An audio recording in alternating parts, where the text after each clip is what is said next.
talk. Welcome. Oh man, now we're into digit, like beyond double digit episodes, like Yeah, number 11. scary. It is awesome. Like I keep thinking about how long we've been doing this, and it's like it feels like it's been longer than it really has, but it's still cool. That's not a good thing. Well, I mean, it feels like longer. Like I feel like old yeah. hat. Like this Yeah, is. I agree. I'm putting my hand into a nice, well-worn baseball glove. Yep.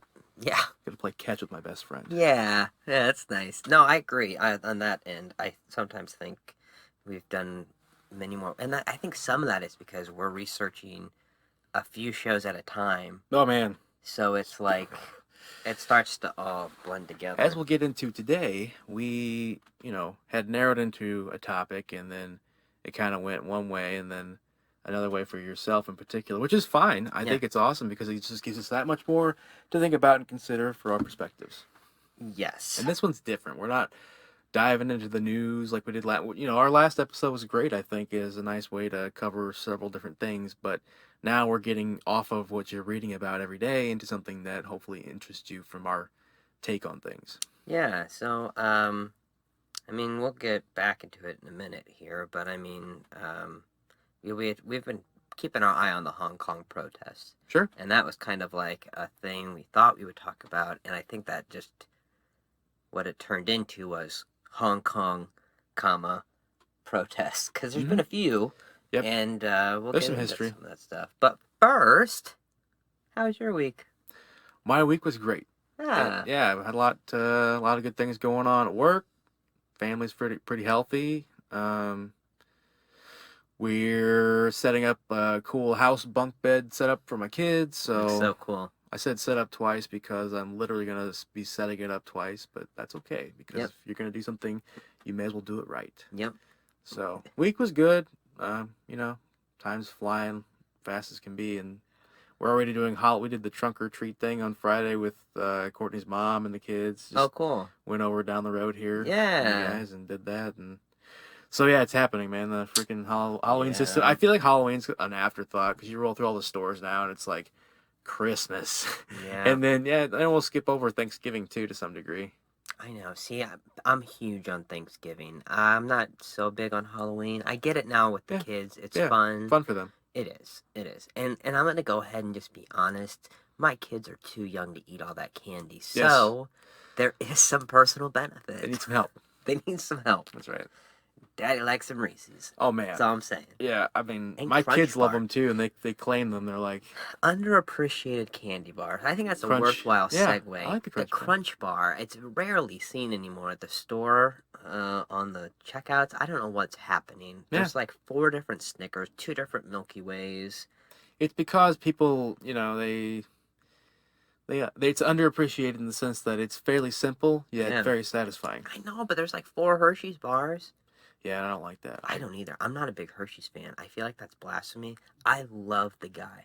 I think like was it Henry Hershey? I feel guilty. I don't know, but I've watched like Milton Hershey. That sounds right too. Yeah. I watched the documentary like 3 times throughout classes in college. Okay. And he's got Hershey, Pennsylvania. Right. And neat guy. Started with caramel. He said, I really? think his famous quote wasn't like European stuff like inspired him and all that. Well, his quote was caramel is great, but chocolate is forever. Yeah. I have to say caramel's pretty forever too. Yeah, I mean, I don't know if I would buy it's Milton S. Hershey. Milton, I have nice. no idea how the hell I remembered that. Yeah. My brain is full of useless knowledge. But that's both. That's no, for sure. That's why this podcast works because we are just full of it. Yeah, that's accurate. I'm sure some of you listening now are laughing because you're like, yeah, full of shit. Mm-hmm. Sorry, that's my one that we'll just from rough. now on. Been rough in the comments this week. Yeah. On that note, I do appreciate the commentary for the most part. Just in the sense that I love a good-natured argument in the sense that it's okay to offer differing viewpoints. But when it falls into the whole I hate the name-calling thing that people start attributing to stuff, not necessarily just saying that it's okay, like defending those things, and that approach, when you take it into the realm of I just like it because that becomes a problem for me. I understand, and I don't disagree. My issue is along the lines of trolling, Oh, And just yeah. if you're gonna comment on our page and you've never watched a video, Yeah. or never plan on watching a video, and you Yeah. just come to post Republican nonsense or something, Anything nonsense. right, with no sources or anything, the response you may get in return May not be happy, and it may come from both of us. yeah, it may have remarkably high levels of sarcasm. Yeah. I believe one person called it condescension. Mm. There were Followed other by words a used. four-letter word. Yeah, other words used. But, hey, that's... You're entitled to your opinion. Yes, and again, we may change our philosophy on that if the sarcastic comments doesn't seem to work or elicit the response we were hoping for. We may just go with removing those. Yeah, you know what? Comments. We went into this whole thing promoting commentary and wanting people to engage us, and that I don't think is going to stop, but maybe the avenue through which you engage us may change depending upon how people get into the discussion. I always assumed, I remember Ed DeBevick's in Chicago. I think I've said this on air before, but you would go to the restaurant to be insulted. And I always thought there was an aspect of that would be really fun in a comment section. Just,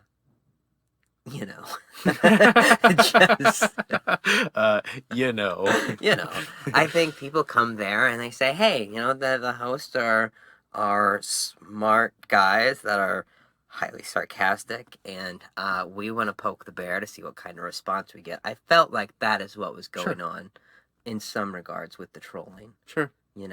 So I tried to live up to that. Yeah.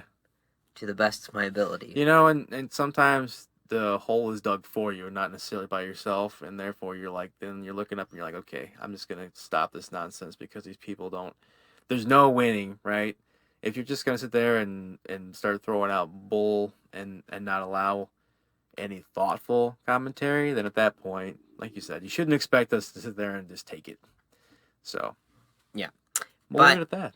Hey, if you agree with us, we'd love you to join the commentary. Yeah, I will say, and I'm not gonna do any direct shout outs, but I would say for some specific folks, and if you're listening, you know who you are. People have reached out to me, and said that they really appreciate not only what we're doing here, but also they read through. I think more people than one would realize look through the comments and read through the discussion, and people were telling me that they really appreciated the arguments that we were putting forth to try to reel in some people. Mm-hmm. And that's where I think me and Brent differ slightly. Brent has got a heart of gold in this issue. I think Brent deserves sainthood for his actions and his demeanor. You're gonna make me blush, man. Well, you are. You're a great guy on these things. I feel I am very pessimistic. I feel like ignorance is the plague among us. Yeah, sure. And that you don't need to coddle these people. You need to almost slap them. I don't want to use any word violence, but jar violence. them into, reevaluating their stance. And I respect that your way is seemingly nicer and probably, I've always heard the expression, you catch more flies. Oh, sure. With honey than vinegar. Yeah, sure. And I think that's where you're going. Yeah. And I think it's panning out.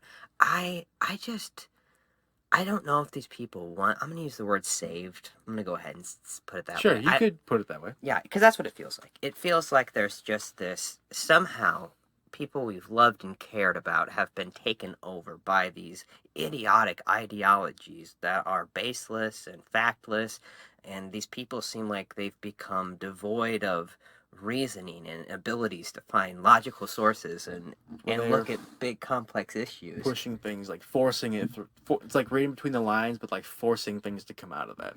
Yeah, and I don't see any of them realizing that's a problem. Oh no. Wanting to change. It backs up with their thought processes anyway, right? You look for affirmation of your feelings in other people. That's why that's tribes.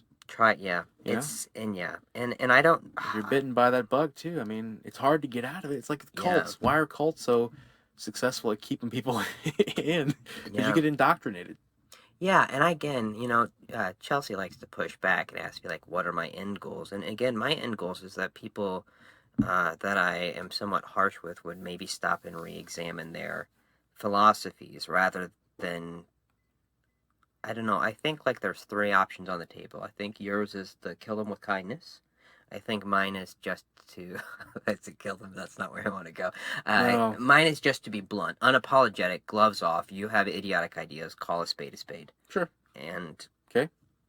if I can try to be a little funny while doing that, I think that's a bonus. Right. Extra points. And the third option is, I think, what most people do, and they just stop engaging altogether. Right. And that's what we will not do. Yeah, exactly. I'm trying to come over to the Brent side. I see its merit. I see its validity. But man, sometimes I just lose it with these people that have given up. I don't blame you. Yeah. I've told you before. I usually write something in response, especially after it's been a few back and forths, and I start to get pissed off. Yeah. I'll write it and then I'll delete it, and I'll write it and delete it and write it and keep part of it and delete the other part, and like I just write it over and over and over till I might even sit on it and read it for like a few minutes and then I'll send it out because I'm like, am I going to come off just as a crazy asshole? Because I can write that stuff. Yeah. Believe me, I can come on. Some of these things that I get into. We're friends. Yeah, sometimes I get into this and I'm just like, I'm gonna plow through you so hard to write. Yeah. Your phone's gonna slap you in the face. Like seriously. Right. Yeah, and with words. Right. But I get you. I get you. And I think that's a great like juxtaposition to me, whereas I write it, send it, then proofread it, then edit it to fix my spelling mistakes that I wrote out too passionately in the moment. Yeah. I don't do that too. I don't really I have to be honest, most often I never wish I would take something back. I have stepped in it a few times, and I'm sure I will again. But most of the time, you mean what you say. I get it. I mean what I say, and most of the time that I am like a mad dog on an argument, it's when I know the facts. It's when I'm very comfortable, when I'm very right, and when I'm just being like arguing against like straw man. I like that word from last week's thing. Straw man talking points. Oh yeah. Yeah. You're just trying to prop something up and you got nothing there. Yeah. So I don't know. I think that's kind of where we're at. Yeah. We'll see where it takes us. Yeah. Wish us luck. And join the debates. Please, we encourage it. Yeah. Regardless of your thought, bring something to the table. Yeah. One way or the other. So good. Like it. Like it, love it. Should we dive into? I think we shall dive into our topic for the week. Sounds good. So let's talk about Hong Kong. Oh man, and Hong Kong. That's such a cool name, Hong Kong. Interesting enough, they used to spell it as one word. Really? Yeah, and then it was like 1927 they voted to spell it two words. It's much nicer as two words, in my opinion. It is. Before that, it was named something else, too. It had a longer name, but it was just commonly known as Hong Kong. Like, I don't want to go off, like, too far off the rails and sound completely racist, but it makes sense that it would have a longer name before that, just given the location. History, yeah. Well, a lot of these places are going to have short names. Some of them, yes. So, Hong Kong is interesting because right now it's a semi-autonomous region of mainland China. But how it got to be there goes back all the way to almost, the late 1700s, really. And so we got to talk about United Kingdom. They've lost... The British Empire. The British Empire, yes. They've lost America. Yep. They've lost access to silver mines that they were using in South America. Yep, they got spread too thin, basically. Yep, they have used their money to help support the Honorable East India Trading Company. Right. And they are currently having issues growing cotton in India, which they had just spent a lot of money taking over. Yep. So England's kind of hurting for money. And they have this massive obsession with black tea. They love the stuff. At this time, 5% of every household's income in England went to black tea. Yeah, man. Isn't that crazy? That is nuts. I don't know if 5% of my income goes toward anything. I would love to put that much money into coffee and think that's how much. I'm sure people do it like Starbucks, but I'm talking like Good Beans. Oh yeah. Yeah. You know me. I don't. Yeah, I don't. Yeah, I go to local coffee houses. I'm gonna do like a whole just dialect, go through them all. Yeah, man. I'm So not very good at it, but you are. no, Better than me. I just fearless. Go for it. Yeah, fearless and failing. Yeah. And so, Black tea. black tea, and the East India Trading Company was. We're going to do an episode on that whole thing. Yes. Like, yes, seriously. Honorable East Indian Trading Company. They were getting their tea from China. Yep. But where they were getting it from it was a monopoly in China being ran by the Hong. Okay. And the Hong controlled all the trade ports, and they had very strict rules that said foreigners couldn't come past the trading ports. They couldn't come into the mainland and stuff like that. Yeah. They were pretty much locked off. Yeah, and now after a while, it gets closed down to one single port in Canton. Okay. That's the name of the place. Yep. Okay. And it wasn't working. Like, that's too much tea, too many ships. Trying to to try to come from one spot. It just wasn't working. So this officer from the East India Trading Company, he just sails his ship past Canton. He's like, not gonna wait. Yep. And he goes to Beijing. And that's why we should definitely do an episode on these people. Yes, right. And he's like, screw the Hong. I'm going to talk to the emperor. And everyone was like, what? Say what? Yeah. This is crazy. You have to understand that the Chinese believe that they are the most advanced civilization. The chosen people. Yeah, they are the superior race. I'm gonna hate to say that, but well, yeah, they just believed in superiority of their culture and their. Yeah, thank you. That's what I'm looking for. Yeah. And again, so this just circumventing of the Hong really ticked off the Chinese, and trade was even restricted even more. Right. So literally, they're buying tens of millions of pounds of black tea. It's 10% of England's revenue is the black tea. Jeez. Yeah. Okay. So UK is basically broke from wars. America's cut off silver mines and stuff there, and they couldn't afford the tea they needed. Right. And but you gotta have it, man. Yeah, exactly. So they needed something that China wanted.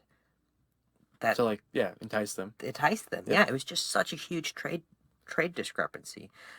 So they had this idea to send an envoy, and the envoy's goal was to end the Canton system, that single port. Right. And to open them up, basically. And they wanted to start an embassy. Yep. So, June 1973, they arrive and they ask for a closer port to Beijing. They don't want to dock at Canton. And the Chinese are like, last time this didn't go so good. And they say, we got gifts for the emperor and all this. So they let him go see the emperor. Mm-hmm. And basically, the emperor thought it was a tribute mission. The emperor, just took it as, thank you. Yes, I am great, and thank you for these gifts. So they left with no concessions. I think it was 1793, right? 1793, yes. Okay. Was I right? 1973? Yeah. I'm sorry, I didn't mean to dwell on that point, but the more you talked about it with the emperor, I'm like, that's 1793, folks. 1793, yes. Everything else is the trade, whenever envoy arrives. Mistaken as a tribute, and no concessions. So they let him in. Yeah. But at this point, England really needs something that China wants to offset, and the answer they found was opium. The East India Trading Company found the cotton didn't work well in India, but they found that poppies grew very, very well. Oh, yeah. And it ended up being much stronger opium than the world had seen really before this. So good stuff. Now, China has a law where you can't, obviously, opium's illegal in China. Yeah. So, East India Trading Company doesn't want to break the laws, so they make all the stuff and they take it to Calcutta, the closest border in India to China, and they're like, opium for sale, really good opium for sale, and you want it, we got it. and what you do with it, we're not going to ask any questions. Right. So, Probably like got like at the time the best loudspeaker technology like blasted. right. So Come opium by the drugs. is going like hotcakes. Yeah, right. It's going like opium cakes, and it's just it's a big business. So in 1835, this goes on for a while. Yep. Britain So they ends basically like just flooding it flooding that whole time. China with Yep. opium. Britain ends the monopoly of the East India Trading Company, and they basically get into it just themselves. They open directly. it up Sure. yeah, exactly. They're like, why need a middleman? So by 1839, 5 million pounds of opium was pouring into China each year. Yep. That's a lot of opium. But think about how big India is and like the crop they could grow. Oh yeah. So China wasn't just going to sit back They're just trying to dump it deal in with and this. like, yeah. China was very aware of what was happening, and they were not cool with it. So leadership. They give a czar, like an opium czar, to get rid of opium. Okay, yeah, like a cabinet, a minister of some kind. Yeah, yeah. So this guy's name is Lin Shishu. Wow. Yes. I spelled it over here, and then I spelled it how I could read it over Okay. here. Yeah. So now this guy was to crack down on opium. He started arresting the opium dealers. He started pushing people into rehab. Wow. Like that was a big thing he was doing. He was pushing rehab. Like, he even wrote a letter to Queen Victoria, just pleading with her, like, stop it. Stop it! Come on. Yeah. Now a lot of people think the letter never made it to Queen Victoria. Sure. So. Well, I'm sure there was filters there, and people with interests and didn't want her to find out. We'll get back to that. But so Lin Shishu eventually has enough, and he demands that the English traders turn over their opium, and they start turning over little bits, and finally he's had enough, and he seizes 21,000 chests of opium, and he burns them. I bet that was... Everybody in the harbor's like, yeah! Burning was the wrong thing to do! We want to be downwind! I know. Oh my god. It's so terrible to say, but it's the truth. I know. If they're all addicted, why wouldn't they be? That guy was himself was probably out there like, okay, move my ship. I know. I'm so sorry. It's not funny. It's bad. We're bad people right now. I'm sorry. It would be funny though, and it could be. Basically, the amount that was burned was 1/6 of what the UK spent on their military. Wow. I mean, so they're not gonna be happy about this. Tons of money. They're like, oh my god, up in smoke, literally. Yes. Back at home in England, they have the chief superintendent of trade. This guy's name's Charles Elliot. Of course it is. Yes, a lot of British names. And he promises to pay back the British merchants for all of the opium lost. Yeah. No worries, guys. We got this. Never paid it back. So sorry. Yeah. We could not find the money. But got lost. Basically, there's still lots of British ships there and stuff in the area. Yeah. And trade. Exactly. So, unfortunate things happen where some British soldiers beat a Chinese person to death. And, sure. And Lin Shishu wants them tried in China. Yep. And it doesn't happen, but Charles Elliot tries them on a boat. A ship. On a British ship. Yeah. And basically, he invites Lin Shishu or a representative to come. None of them come.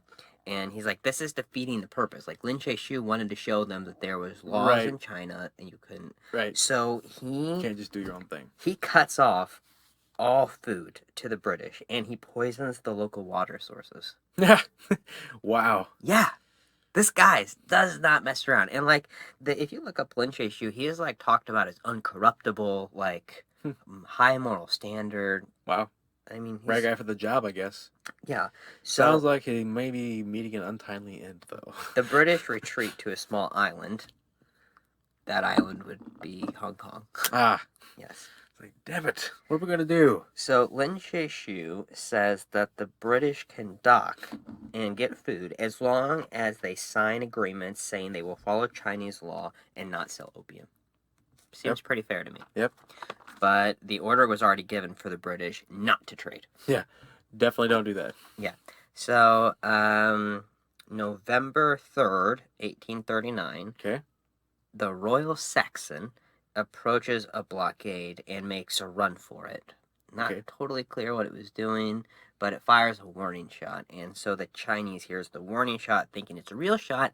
They send out all their ships. So Charles Elliot didn't really want them to engage. Go to battle. They hold back. Eventually, shots are fired at the English, the British, and Charles Elliot's like, do your thing. So the British destroyed all the Chinese junks, all but the Emperor's ship, and Elliot allows it to leave or live. And now it's kind of like, we're going to talk about this. But they want to talk. British want to talk about it. Yeah, but 9 months pass where people are just kind of holding their breath. Basically, what the British was doing is they were amassing their forces. They were sending guys through India, and they sent their first iron ships to go to this area. Okay. And ironclad. So they descend on, Shushan. Okay. And Britain wanted the island, and the Chinese were baffled that they would just ask them for an island. Yeah, their land. Yeah, right, which understandable. So you want what? I know. Our land. So basically, British just invades. Yeah, they take it. And to replace Shushan or Sun. Oh God. To replace. I don't think anybody's gonna hold it against you if you have a little. I know hiccup. It's so rough, man. Is it our friend here? No. Yes, Lin Shu. This guy Qushan was appointed. Okay. And he was allowed to negotiate. Okay. With the British. Okay. Yep. So, Elliot, he negotiates a fee of £6 million for the opium that was burned. They offer Shushan back. Oh, I'm so sorry. The island they got stationed at earlier was not Hong Kong. It was Shushan. And they offered to give that back in exchange for Hong Kong, which is actually a more southern port, and technically probably a little more strategic. We're going to give back the island we took, but we want a different island. Yes. Way less inhabited, Yeah. Maybe a better deal, it looks like, on the surface. So basically, that was their demands. They wanted £6 million for the burned opium. They would give back Shushan, but they wanted Hong Kong. And the wait was on. Eventually, this opium runner comes to Elliot, and he's like, dude, they're getting ready to attack you. Really. Dude. And so Elliot has the British troops do an assault on Shunpi, which is near Canton. Okay. And this happens January 7th, 1841. And the battle starts at 7 a.m., and by 11 a.m., it was over. British and Indian Marines devastated them, and the British flag flew over Shunpi, again, by 11 a.m. Wow. Short battle. So, basically, the treaty... and that's when another thing is that the iron ship they were testing is called the Nemesis. Oh, wow. What a great name. Yeah. The Iron Nemesis. It continued on, and they took 3 more forts. So they're just destroying Chinese forces. Blowing through these towers. And a ceasefire was basically called, and they got to negotiate. British got Hong Kong, they gave back the other lands, and trade would resume. Okay? Mm-hmm. So, there was a few problems. Elliot's boss, this guy named Lord Palmerston. Okay. Really great name. Yeah. Was not happy because he expected more money, more land, more open ports. Should have taken more, man. And he was the biggest thing he was mad about. He's like, you didn't even bring up opium. Like, you got to get them to legalize opium. That was their big thing they really wanted. Right. So, they fired Elliot. But, anyways, that so that opens us up to the next chapter. Yes, but the problem with firing Elliot is it takes 4 months for that information to get there. And things happen in that 4 months in which Elliot does not know he's fired. Uh-oh. So the other thing that happened was the Emperor fired that Qushan guy, okay. and he ordered him executed. Ah. because it was such a bad deal. He thought he didn't end up getting executed, so good news. Still, though, chancy little deal there. Yeah. So again, no higher ups are happy, and there's still all these traitors in China. So it's not a great situation. The emperor appoints 3 men to further deal with the British. One of them was his nephew. 2 of them are some military men, and China decides to gather their forces and completely surround Canton, where Elliot was, with some of the British forces still. Yep. And again, Elliot doesn't know he's fired. But one of the Emperor's officials tells Elliot, look, you're surrounded, dude. We're going to renegotiate the deal. And Elliot is a British person. And he's like, that's not going to happen. And so he gets the British troops and he orders them to leave or withdraw from Canton. Mm-hmm. Unfortunately, though, they get hit by a typhoon. Ooh. When they're drawing back. And it's May 22nd, 1841. The Chinese were shelling British factories in town. They're not going to be getting, like weather reports. No. They send fire ships. The Chinese send fire ships at the Nemesis, but it flees. And the 2 British ships that were still there takes control of the river. Mm-hmm. And then they go on the offensive.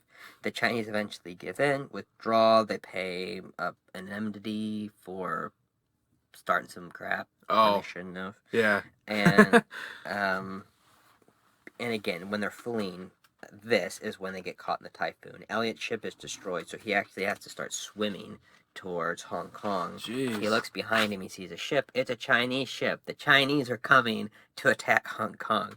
And he makes it. He makes it just to find out that he's been fired 4 months ago. Perfect. Yeah.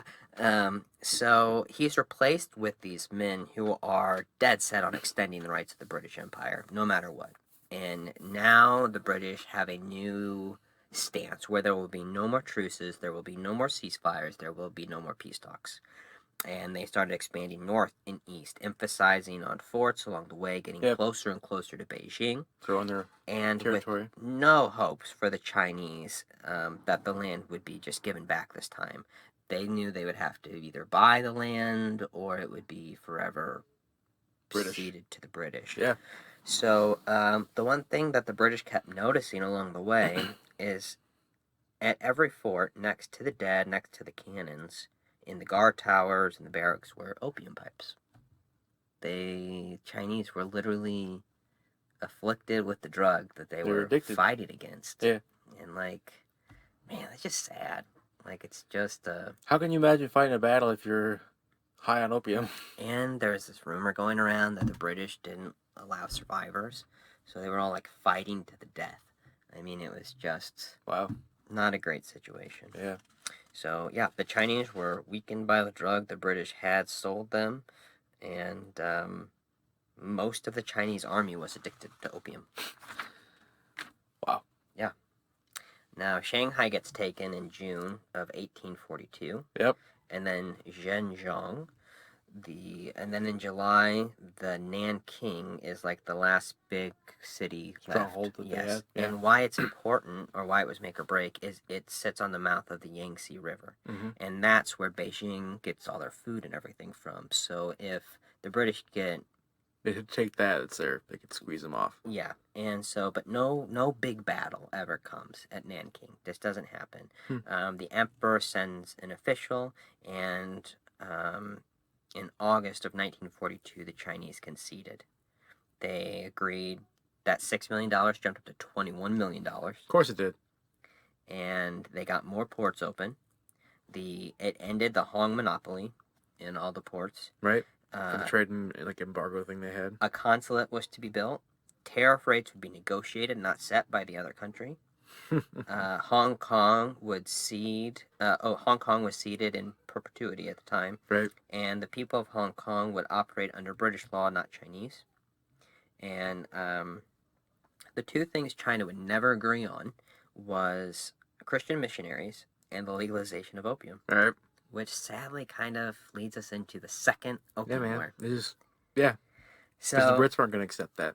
Yeah. Now, the treaties that came the treaties that came to the Chinese, they came to be referred to as the Chinese as the unequal treaties, and began what would commonly be called the Century of Humiliation.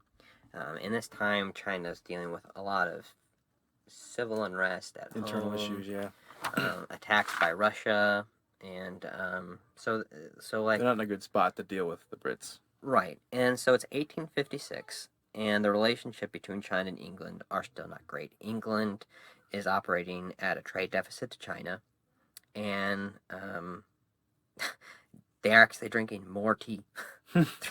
Somehow their tea consumption has grown, and they More don't people. feel China has opened up enough ports as promised, Mm-hmm. and the only way they are making it work is by still selling the opium. So like nothing's really changed. Yeah. In 1850, Except for they have a Hong Kong, right? Right. Well, yeah, but tensions are still high in China. Yep. In 1856, the governor of Canton, the guy named Yi Mingchen, he seized a Chinese-operated ship that he believed was either smuggling drugs or working for the rebels of the Taiping Rebellion that was going on. Okay. And the Taiping Rebellion was burning all the opium, and like the British needed the opium to be sold. It's like this really weird environment of like terrorism and stuff. yeah, and it's like the system that has to happen but can't happen, and there's just this delicate ecosystem of things, and the Taiping Rebellion was throwing that off. So Yi Ming-chen, the governor of Canton, seizes the ship. The problem was that the ship was registered to Hong Kong. Mm-mm. And the British were furious. Can't do that. Technically, the British consul to China is this guy named Harry Parkes, and he's like super eager to make a name for himself, so he's like really eager to go to war. Now, Yi offers to give the soldiers back, but Britain says no way, and they sail the Royal Navy up the Pearl River and start shelling Canton. Wow. And in England at the time, most of the Parliament is not excited about another war. They don't want to do that, all except for the Prime Minister, Lord Palmerston, and he was all for it. Yeah. So when Parliament voted to take no further action, he dissolved Parliament. All right. Well, we're not going to do that. Yes, and he got the cabinet the Parliament he needed, and the vote for war was on. Wow. So Britain formed an alliance with France, who wanted to trade with China. Okay. So they weren't good. Come on, get on the action. And in late 1857, the Anglo-French ships captured Canton and imprisoned Yi. So they got him. Got the governor. They sent him to India to be imprisoned. Okay. So they sail up the coast of China. The Ying Fang Emperor of the Qing dynasty wanted peace, and the result was the Treaty of Tianjin, which gave Britain, France, but it also gave Russia and the United States rights to trade throughout the country. The U.S. got to be included along with Russia to add more pressure to the Chinese not to back out. Okay. If they would renege on it. Now they're not just reneging on the British and the French, they're doing it on the Russia, who they've already been fighting with and lost territory to, and the United States, who wants to make some money and do some dealing. Yeah, as I say, if I'm not mistaken, there were business interests in the U.S. that were like, hell yeah, let's do this. Exactly. So, and they didn't have troops in the mix. So let's win. This is all going good. So in 1859, for them, they send going good for them. You're right. So they send negotiators into Beijing to ratify the treaty, and they get captured by the Chinese and tortured. Ooh. And this really swayed the opinions of people like the Earl of Elgin, who was the British commander of the troops in China. Yep. Before that, he was really against the war, and now he was kind of all for it. Yeah. So the war continued, and Britain and France seized more forts along the coast, getting closer to Beijing. Yep. In 1860, the Anglo-French forces soon collided with a large Qing army at the Battle of Palaco, and China suffered over 1,000 casualties to the Anglo-French's 50. Yeah. I mean, like, there was massive technology differences. Yeah, they were using old flintlock muskets and stuff. We were using, like, rifles. We were not, the British and French were using rifles. Yeah.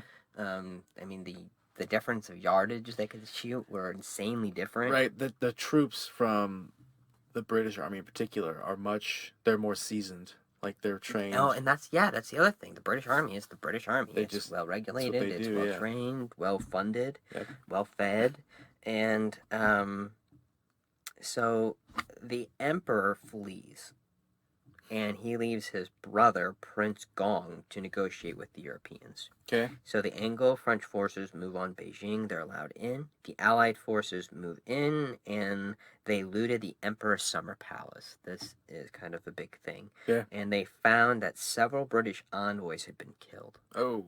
And they burnt the summer palace to the ground. I mean, they trashed it. And this led to the Treaty of Beijing, which increased reparations. It saw Britain get more land, another peninsula. And so Hong Kong had grown in size, and that's how the Second Opium War really ends.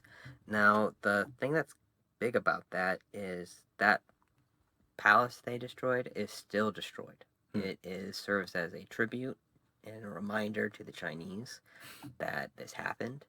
Anytime trade breaks down with the West, this gets brought up. I mean, it is something that's very much in the minds of the Chinese. Sure. Still to this day. And now, there was a 99-year lease. That's what we find a lot when we look at Hong Kong. Was granted, yeah. Yes. So, the 99-year lease came at the end of the First Sino-Japanese War, in which China lost. It was 1894 to 1895. Mm-hmm. British forces, I guess Britain, took advantage of this time to get a lease for Hong Kong, and the British representative Claude MacDonald just thought 99 years was as good as forever. This makes me question the British a little bit. Yeah, right. Couldn't have done a little better than that, huh? Yeah. Forever. Yeah. So the treaty was signed on June 9th, 1898, giving the Britain Hong Kong, and the size and shape that we know of it today. Because they got a little more land in that too. So 1997. Now we are. The time has passed. Now we are. The 99 years is up, and Britain turns back Hong Kong over to China. Yep. But so many things are different in Hong Kong. Right. Like Hong Kong has their own dialect. They speak Cantonese. They have their own money. They have their own mail system. They have infrastructure. Infrastructure. Yep. So trade. They're given back under what is called the one country, two systems. That's right. And basically, Hong Kong would have semi-autonomous. Yeah, they would have dealings with their own. They have their own government. Yeah. Yes. Yeah. Kind of. So bringing us to Hong Kong. Hong Kong has 7 million people. Yep. 13th most traded currency. 10th largest exporter. 9th largest importer. Mm-hmm. Have the largest concentration of billionaires. I didn't know this. Hong Kong was attacked the same day as Pearl Harbor. Really? Yeah. I didn't know that either. And is that in Ken Follett's book? I mean, Pearl Harbor is. Pearl Harbor is, but I don't remember it coming up. I don't either. China isn't discussed very much. I know. It's interesting. Yeah. Ken Follett. Shout out. A little lost there. So, ever since the transfer of sovereignty, Hong Kong has had talks or debates about democratic developments. Yep. Which should be something we all care about. Yes, it really should. The issue is that when they had the one country, two systems, they were pretty much given their own government, like Brent said, but in a not own government kind of way. Right. There's an executive that operates. They have a chief executive. Yep. Right. And I'll get into how that all works. I think. A summary of how it all works. Yeah, exactly. So, the first thing that kind of happens, like the thing you need to understand, that people in Hong Kong, a lot of them came from China. They didn't want to be in communist China. They came to Hong Kong. They appreciate the freedoms in Hong Kong that they don't have in China. Mm-hmm. Freedoms like freedom of speech, freedom of expression, freedom to... They can gather. Freedom to gather, right to vote. I mean, whereas China is a communist party with sole power to... Yep, the people. The people. They have the charge and they represent the people. Right. And so, the 99-year lease ended, and the one country, two systems came in part with the plan that by 2047, Hong Kong would be fully absorbed into China. Right. And that's when the system ends, correct? In 2003, there was a big protest that broke out in Hong Kong because of a basic law, Article 23, which would punish people who spoke out against China. This was not the first, but this is one of the big things that caused protests because it really questioned the autonomy of... Encroachment. Yes, exactly. Yep. And the people of Hong Kong feel like China is constantly... So instead of just taking over Hong Kong and making them communist, the idea is that China's influence is slowly encroaching, right? Taking, like the British, right? With what they did with Hong Kong, they're slowly just taking more and more territory over in terms of legal legislation, right? And propositions like that and suppression of traditional rights that were from the start of this. Yeah, so in 2014, that's when you have the other big protest. Mm-hmm. And that is after mainland China's government, or the Standing Committee of the National People's Congress, makes a decision on proposed reforms to the Hong Kong electoral system. Basically, they want to make anybody who's not friendly to mainland China, that they are not allowed to be considered for the chief executive. And so they're trying to control who can be the leader. Yeah, basically, China wants to screen the candidates for the chief executive role, and it led to the umbrella movement. That's the other big thing you'll see if you research Hong Kong. The protesters having the umbrellas to deflect tear gas and... Yeah, and it really split up Hong Kong. It like made the youth wake up, who were previously pretty apolitical. Now they saw this big need to be involved and be aware of their civil rights and responsibilities. Beware. And this is in 2014. Right. Now, 2016, the Legislative Council, the Legislative Council elections has some discrepancies in the electoral registry. And there was some disqualification of elected officials.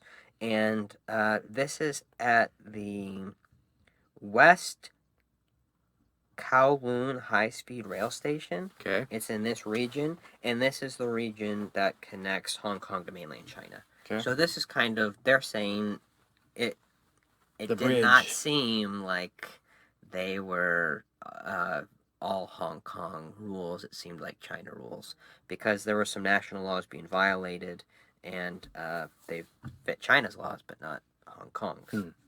So, raise questions about the autonomy. And what's happening there? Yes, the Hong Kong's chief executive is responsible for enforcing regional law. They appoint the executive council, which was set up under the British rules, just like the chief executive. But basically, they're formal advisors to the chief executive. They introduce bills to the legislative council, which is like their parliament or Congress, if you will. They have 70 members in that. 35 members are elected through districts like we have here. But 30 are indirectly elected through interest-based groups. Corporate interests, like insurance, there's the medical ones, but they also have education, engineering, social welfare, information technology. They have their own representatives. They have their own representatives. Yeah, it's kind of strange. It is kind of strange. I can see where at first, when they talk about it in the short video clips, they make it sound like they're just heads of the businesses, like the head of the hospitals would be the healthcare, whatever, head of insurance, and I was like, I don't like that. But then when it's like if Trump's cabinet, I hate to use Trump, but if Trump's cabinet people were congressmen. Right. That's an interesting concept. Yeah. I think it is an interesting concept. At the end of the day,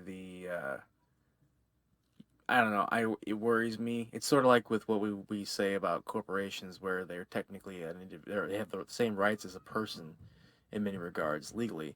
And so, would you want the CEO of Caterpillar to be a member of Congress? Right. No. Maybe, maybe not. Yeah, maybe not. Right. That's where you can look at it as like, well, if there's just one person. I mean, education's one thing, but like you're talking like, what's the split? How do you decide how many from each industry and all that? So, just kind of interesting, complicated, I'm sure. And that's the thing. There's a real split in the parliament. I hate to call it that. The Congress or whatever. Legislative Council on pro-China and pro-democratic people. And it all started kind of in 1997 when they were first turned back over to China. They reduced the quorum, or the number for a quorum, down to 20. And so majority? Well, basically what they did. So like a quorum is how many people have to exist in the chamber for business to continue. Oh, okay. So that's if you'll hear in like so you the have to have United 20 States, people to run. right? Okay. And that really excluded a lot of. It meant a lot of people who didn't have to be there, and that's not really representative of the government when you think that 30 of them are through organizations or special interest groups. Right. So in 97 they do that. Now, the other thing they did was after the 15th of December, they amended the procedure in which investigative committees could be formed, and they started requiring 35 signatures. And basically, it silenced the pro-democracy people. Like, wow. They've been cut out of their own government to call for investigative committees. Wow. Yeah, and like, I'm just trying to point out, like, China has been inching their way into this. They've been trying to strip the rights of the people of Hong Kong. Yeah. So 35 constituents are directly elected, 30 are independently elected by special interest groups, and 5 are super seats elected from a short list of district councilors. Wow. And that's how their legislative body works. Yeah, which gets us to today's big protest, which is going on. If you're still there, wake up, everyone. We're here today. Yeah. So sorry. Lots of history, though. Yeah, what do you think of the Context. Opium Wars? Well, I think it's a classic lesson in how the British Empire approached empiring, right? Like I see parallels in today, too, with how the American people were so hooked on opium. Oh, the opiates. Yeah. Yeah. Well, and it's being done to make money, just like with the Opium Wars. And again, that's the one thing I think. Me and Chelsea were in this discussion about it. I don't think that the British were intentionally doping up the Chinese to take over. It was just subsequent. I agree with that in principle. I do, because of what I've read and understand about the East India Trading Company. I believe that there probably were interests or people who said that if we just dope them up, then we can do whatever we want. Right. So because a lot of those like in that time frame, you're talking about the imperialists are still in charge. Like the aristocracy of Britain at the time believed wholeheartedly that they were put on earth by God to rule over the inferior peoples. Right. Right, and they're there to better the peoples by instituting the British way of life, the system of classes and all that. They thought that was better than the quote-unquote heathen ways that these people were living before in their own culture. And that was the other thing, too. Yeah, just during the Opium Wars, they were fighting all these, I hate to say it, but like drugged up soldiers, and they really thought they were just heathens and stuff. Yes, they didn't care. Like, they even convinced the Indian people that in their army, right, that were part of the British subjects, they were British subjects. They convinced them that they were lesser people. I mean, think of the Nazis, right? Yeah. It's easier to kill people if you feel like they're not really human. Yep. That goes back to our tribalism episode, too. So today's protests have to do with a guy named Pan Xiao Ying. Yep. And Chun Tong Chao. Okay. Now, I'm going to say these names as few times as possible. Yep. Pan Xiao Ying went on vacation with Chun Tong Chao, and they go to Taiwan. Yep. But only Poon comes back. And he confesses that he murdered her, and she was actually pregnant with his child, which is not great. The problem is there's no extradition bill to Taiwan. So there's no way for him to be forced to go back to deal with this. Yep. So they write an extradition bill in 2019, and in that bill, there's extradition treaty to Taiwan, but also to mainland China. Yep. And if you're in the legal system, they can do it. they can bring you into mainland China. Basically, yeah. Now the fear is, and I will say that this is a drummed up fear. It's not happened. Correct. Nothing's been done with this. Right. The problem is that people of Hong Kong say, well, China could make up false charges, and then have us imported in. They say they could do it to people, tourists, visitors to Hong Kong. Can you imagine if me and you were outspoken against China or something, being a communist, Yeah. and then me and you decide to go to Hong We Kong, break some law and we they get fear extradite them, yeah. Yeah. Us. Yeah, and I think at the end of the day, it's not completely unfounded just with the history of what's been going on with No. influence from China and the fact that the rules keep getting rewritten in favor of taking away the rights. In 2017, 9 pro-democracy advocates were arrested in Hong Kong, and then 5 booksellers were just disappeared in 2018, and people believe that it had to do with mainland China. Right. And that's just it. I think because of the influence of China, I'm sure that at the highest levels there's cooperation, right? And that would lead to some things happening, whether it be under the veil of Hong Kong. Yeah, that 2003 over the Basic Law, Article 23, Mm-hmm. basically that was giving China the right to have a say in who the chief executive was. Right. And that's Carrie Lam, the current one, there's basically handpicked by China. And it's not going well for her. No, she's stuck in probably the hardest rock in a hard place that you could be when it comes to her position and what she has to do. I mean, she can't execute the law of the land because a significant percentage of the whole population is protesting. Yeah, millions of people. I think it was, that's what I found. I couldn't get an exact number. Obviously, there's probably not a turnstile they walk through to protest. Well, and there's not like who knows how much information is being censored.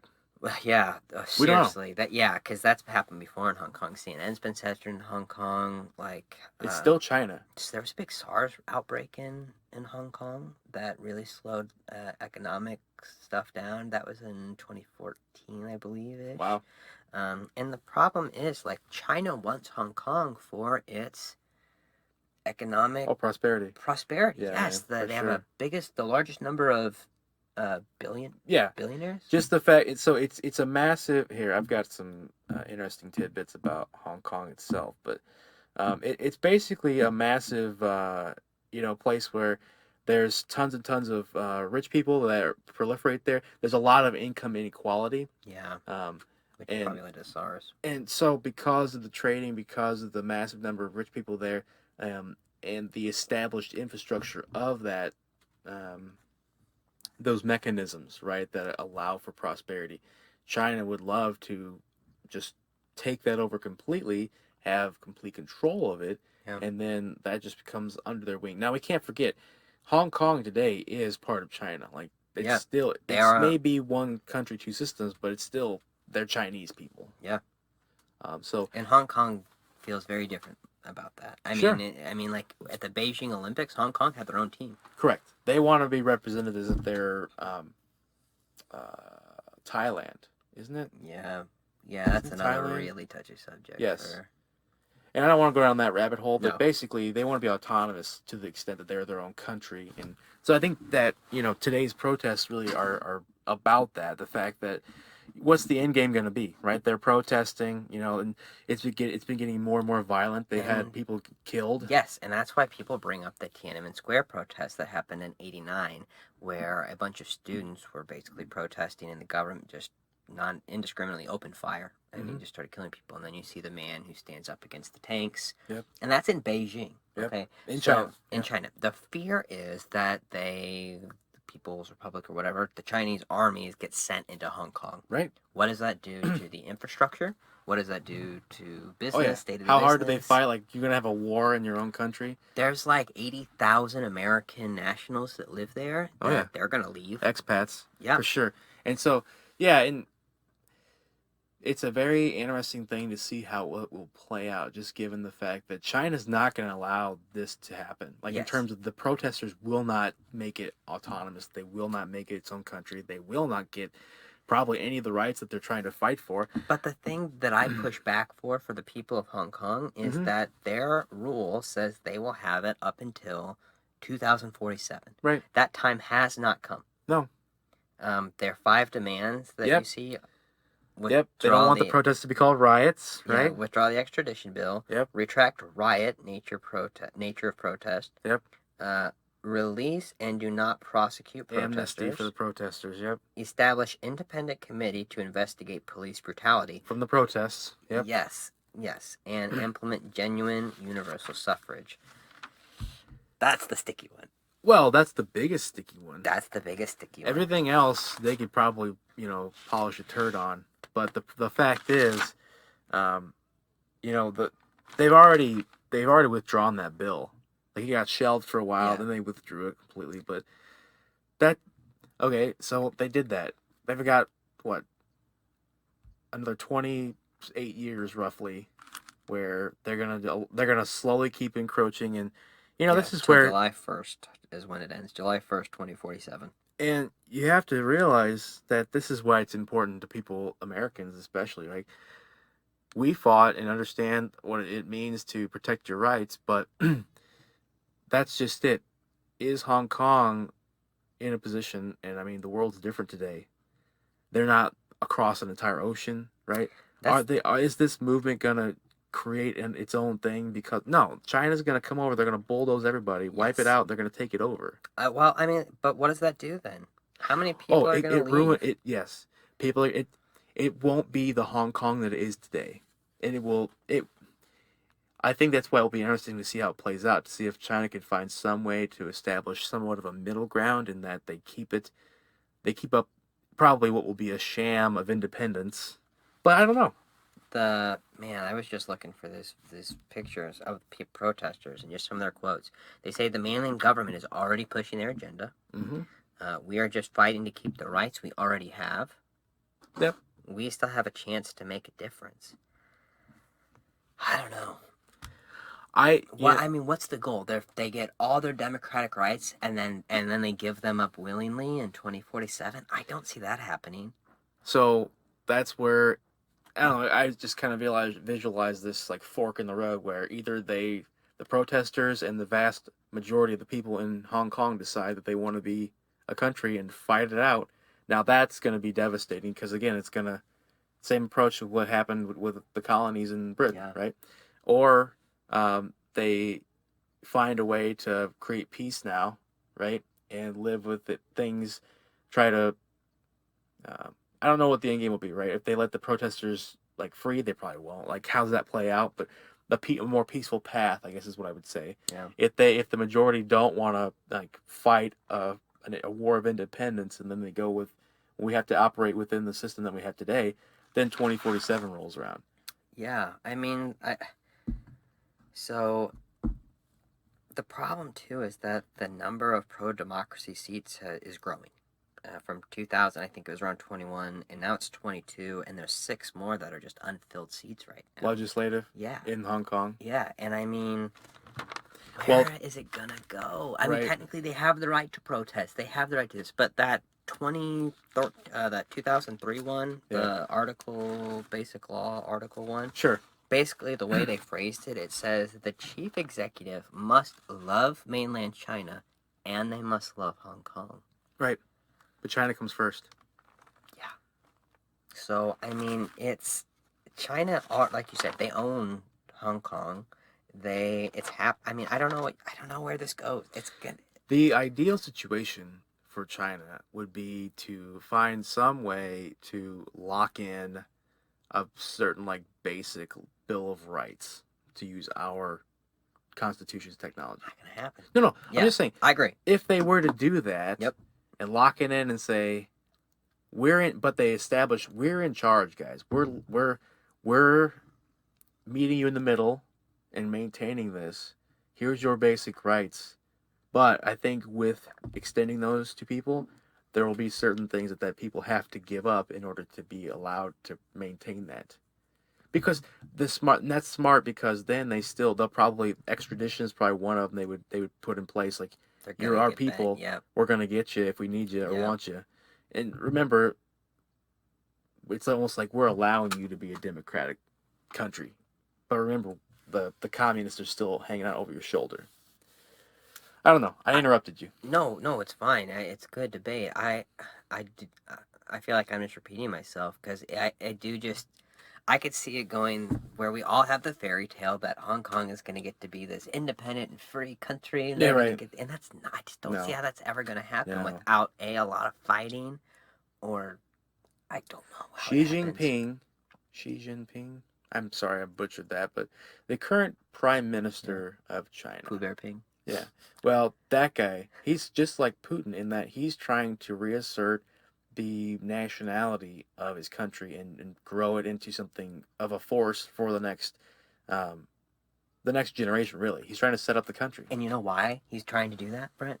Because of the Opium Wars. Because of what followed of the Opium Wars. Sure. They call them the unfair treaties. They literally China uses that as a rhetoric today to say why they need to get back to be the greatest country, the greatest civilization. Sure. And Definitely. and that is where like Xi Jinping. We repressed them.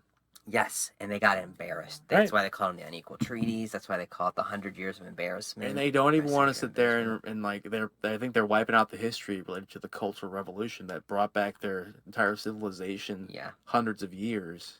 Yeah, which that's the thing I want to point out. It feels like if you look at China up until 97 and Hong Kong, it almost seems like you could argue that communism doesn't bode well for development, whereas Hong Kong has the highest number of skyscrapers any country in the world or any city in the world. I don't remember what it is. And I mean, like, it just seems like Hong Kong got to advance so much more because they weren't communist. Right. Like, I would be.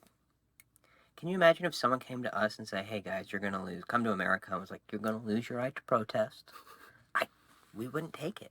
Right. We just wouldn't take it. No. And that's what the Hong Kong people are going to either have to do, leave. I don't know where they'd go. Well, I mean, it won't. It's like any other repressed group of people. Trying to think of examples like Myanmar or Burma. yeah, the people that are being repressed there. If you don't have a home, no one's really like, who's going to give you a home? You're just going to carve out part of your country and give it to them. Like it's not going to pan out well. And like you almost have to have a home, right? Yep. So that probably won't happen. I mean, there's some people who will decide to immigrate and assimilate in other cultures as much as they can, but then it will become a matter of affording or opportunity to do so. Yeah. Yeah. I could see it being like a Puerto Rico thing or something where they continue to get to be a territory of China. That's, well, something, I don't know, something will have to happen to maintain China's oversight, but allow for the prosperity. That's what they want, the magic bullet they want. And the people of Hong Kong want the rights. Well, they want the rights. Yeah. But I guess that's part of allowing the prosperity to continue is you have to make sure these people are somewhat contented. You're on the slippery slope of, well, if people in Beijing want the same rights as people in Hong Kong, they're Chinese now too. Oh, I bet. But they're also under the complete umbrella. Right, and that's the funny thing about communism, like the complete authoritarian. If you have all the power, you have to make sure that the people are happy. Well, in theory. In theory. Yeah. And like that's why China puts such an emphasis on them as a civilization, they're building, like they build big buildings, they have big parks, they're like big on getting people to be pro China. Yeah. We're the greatest. Be proud of who you are. Which, I think that's an interesting way to, I don't want to say quell the masses, but quell the masses. Like it's. Well, you're basically trying. It's like almost brainwashing, it's propaganda, to win people over to your side. After this episode, are we allowed to go to China? I don't know. I don't know either. Yeah. Probably not with the right visas. With the right visas, is people making sure that they're not overly ticked about us because the NBA lost $1 billion or whatever with their one guy who said he supported the protesters, and then all of a sudden China was like, okay, well, you guys can't advertise or be a part of China's economy anymore. And that's where people like in America cannot conceptualize what it's like to live in a communist No, and that's why LeBron James shoved his foot in his mouth and said that the guy didn't know what he was talking about. And it's like, you don't know what you're talking about if you're just going to sit here and say that it's okay to just destroy an established precedent with these people and their rights. I mean, Yeah, and there was that it's other so sports American it guy. hurts. That other sports guy, John Oliver, was making fun of him, saying like, "You don't mess up things when you support so many." Like, so he's for violating Right. people's rights Right. just to make money. He didn't. Yeah. Like, It's that's just crazy. the gross side of America. Capitalism peeks through. Well, it just kind of lets you know where his mind's at. Mm-hmm. Mm-hmm. That may have been a slip, but a little peek into the inner workings of LeBron James's mind. Anything else we needed to cover? I feel like that's Hong Kong. That's the protest. And that's why they have a distrust of the Chinese government. That's why they're not looking forward to 2047. It all starts with the Opium Wars and ends with the protests in 2019. And it doesn't stop there. We have to see if this continues to escalate. See they're not over goes. either, by the way. They're still the protests protesting. Are continuing, and they're pro-democracy. And that's what's scary, people. Democracy is a very minuscule chance. That's not probably what Hong Kong is heading towards. They're heading towards communist China. And some kind of relationship there. Yeah. How far it comes. Do we? We have a viewer that was asking us to talk about something. I feel like we have to do that. Okay. He wanted us to talk about the Ellen DeGeneres thing. Oh, and how Ellen was photographed hanging out with Mr. Bush. Yes. The former president. What are your thoughts? My thought and my opinion is that nobody really should be sitting here and just on the surface of a picture and people appearing to be happy, be critical of the fact, well, how could you possibly betray the LGBT community by talking with a staunch Christian and someone who's, repressed rights or whatever your viewpoint is. War criminal, some people call them. You can't make that leap by just looking at the photo because you're not there, you're not hanging out with them, you're not talking to them. The other side of it is, too, it's like we were talking earlier about our comments. If you just stymie conversation and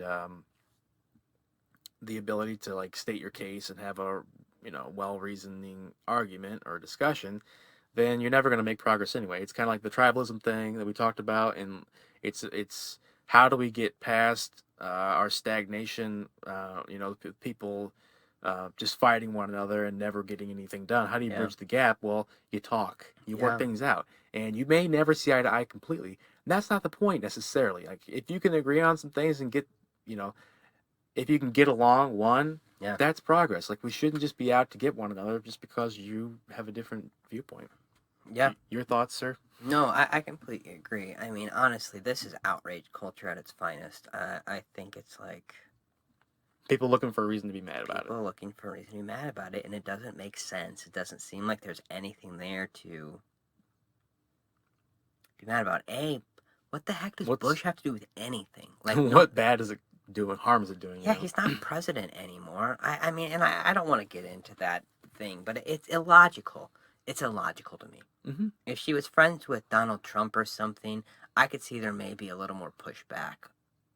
Well, especially with how he at one point had some backing from LGBT groups and now definitely doesn't, as far as I'm aware. Yeah, I mean, he's calling for removing transgender people from the army and stuff. I think people, and he's the current president, I think that's something that people would maybe be a little more just in their frustration and outrage. Sure. Bush is a funny guy. And he's not Trump. He's not Trump. He's, I may not agree with what he did in his policy or when he was president or when he was governor of Texas, but he's light years away from our current administration.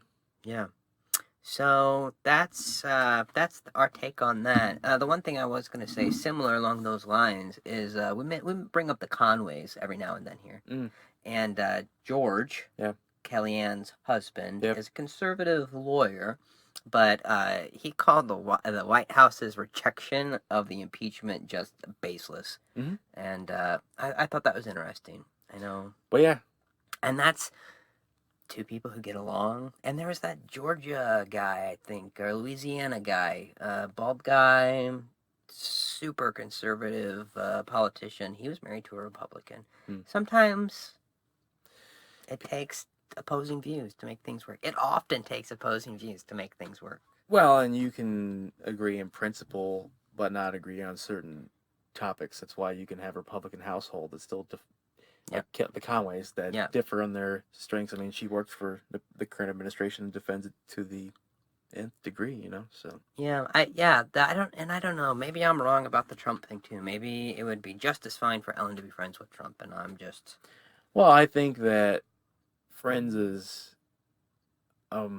maybe a strong term, right? Right. At first, maybe it's just more of a acquaintance, yeah, and Yeah. just trying to Genial acquaintance. let's state our case and let's talk about it some, and then we're probably gonna leave this not agreeing on anything, but it's something, right? Instead of just flipping middle fingers or ignoring one another. Yeah, you know? even Jon Stewart had a great YouTube debate with Bill O'Reilly. That's a great 3 hour long, great debate. I encourage anyone to go watch that. And they're vastly different people. They still managed to come together and talk. So I think it's silly to blame anybody for talking to somebody other. Yeah. I don't know. I'll retract my statement on Trump. I need to think about that more. Still undecided. Still undecided. I like it. That's where I'm at. That's all right. So thank you, everyone, for tuning in as we talked about how Hong Kong came to be through British imperialism that led to a...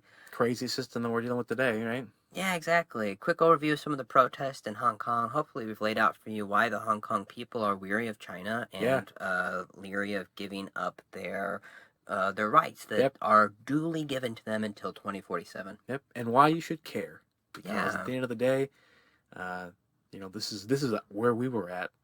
The thing we didn't say, millions of people are protesting in Hong Kong. There's only 70 million people in Hong Kong. 7 million. I'm sorry. Yes, there's only 7 million people, and millions of people are protesting. As far as we can tell. That's like 2 in 7 people. We've never in this country had a protest like that I can think of. I would be curious if anyone can find one. Yeah, I don't even know, We were proud of the Million Man March, and we have 381 million people. Yeah. In today's world, yeah. Our scale, yeah.